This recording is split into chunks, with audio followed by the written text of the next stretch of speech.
Pay to play, sometimes pay for play, is a phrase used for a variety of situations in which money is exchanged for services or the privilege to engage in certain activities. The common denominator of all forms of pay to play is that one must pay to get in the game, with the sports analogy frequently arising. In broadcasting, the term also refers to a growing trend in which individuals or groups may purchase radio or television airtime, much like infomercials, to have the views heard on broadcast stations. While these types of shows are typically shows that have little sponsor support and have no substantiated audience, some major program producers to purchase airtime to clear the programs in certain major markets. This type of format is particularly common among religious broadcasters, where the related term pay for play is used.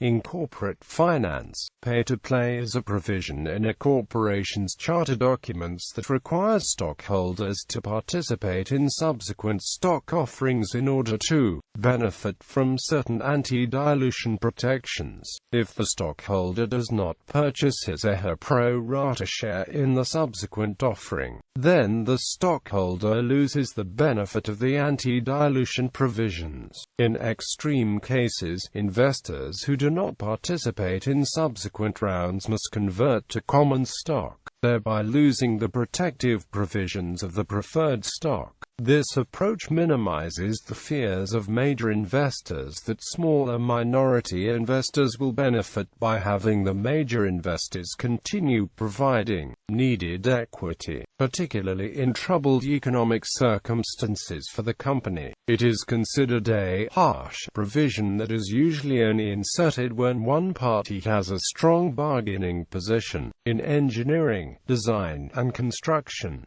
pay-to-play in the engineering, design, and construction industry can refer to monetary and gift exchanges to persuade decision-makers such that they make decisions in favor of those offering the money or gifts. Exchanges of money or gifts and providing sponsorships such that the engineering, design, or construction company gets considered for work that would not otherwise be available. This in essence becomes a type of pre-qualification for work contracts and illegal acts of bribery.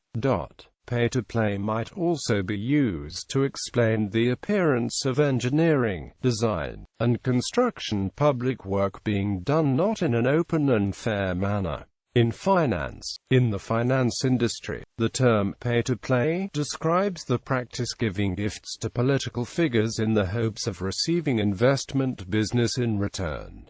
In the U.S., after discovering that this practice was not uncommon and was undermining the integrity of the financial markets, U.S. Securities and Exchange Commission, the Financial Industry Regulatory Authority and the Municipal Securities Rulemaking Board severely regulated and limited the interactions and gift-giving practices between the investment industry personnel and politicians and candidates. This can be seen most notably in Rule 206-5 of the Investment Advisers Act of 1940 and Rules G37 and G38 of the MSRB Rulebook. Pay-to-play occurs when investment firms or their employees make campaign contributions to politicians or candidates for office in the hope of receiving business from the municipalities that those political figures represent. It usually applies to investment banking firms that hope to receive municipal securities underwriting business in return, or to investment management firms that hope to be selected for the management of government funds such as state pension funds. An example of this form of corruption or bribery is the 2009 probe by then New York State Attorney General Andrew Cuomo into private equity funds, payments to placement agents with political connections to obtain business with the New York State Common Retirement System. In music, the term also refers to a growing trend where venue owners charge an upfront fee to performing artists for the use of the facilities. The practice began in Los Angeles, California, during the 1980s.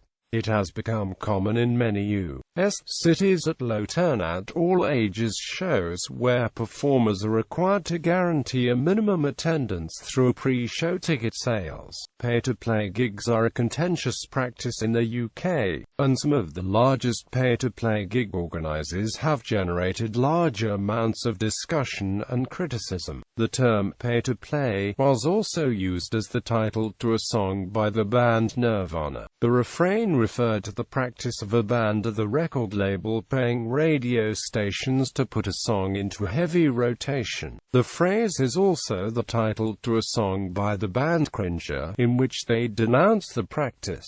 Music supervision is a booming field in the music industry, whose professionals place music in many kinds of film, television, commercial, web-based and other live and recorded media cues, while some music supervisors are paid only by their employer per project. Some companies use a pay-to-play model wherein artists pay to submit tracks for consideration to a variety of media concerns, only to have to pay the music supervision intermediary again at a cost of half of its earning for the track placement should it win a placement. In online gaming, the term is also used as slang to refer to internet services that require that users pay to use them. Usually, it refers to MMORPGs, where players must pay to maintain a playing account, as is the case with EVE Online or World of Warcraft. This is in contrast to free-to-play games.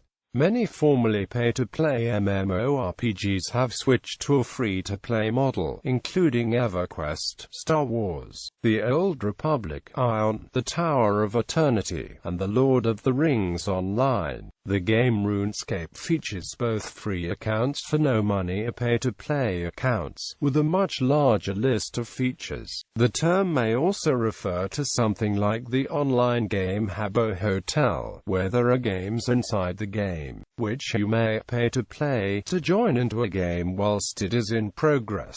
In politics, pay-to-play refers to a system akin to payola in the music industry, by which one pays money to become a player. Typically, the payer makes campaign contributions to public officials, party officials, or parties themselves, and receives political or pecuniary benefits such as no-bid government contracts, influence over legislation, political appointments and nominations, special access or other favors. The contributions, less frequently, may be non-profit or institutional entities, or may take the form of some benefit to a third party, such as a family member of a governmental official. The phrase, almost always used in criticism, also refers to the increasing cost of elections and the price of admission to even run, and the concern that one candidate can far outspend his opponents, essentially buying the election. While the direct exchange of campaign contributions for contracts is the most visible form of pay-to-play, the greater concern is the central role of money in politics, and its skewing both the composition and the policies of government. Thus,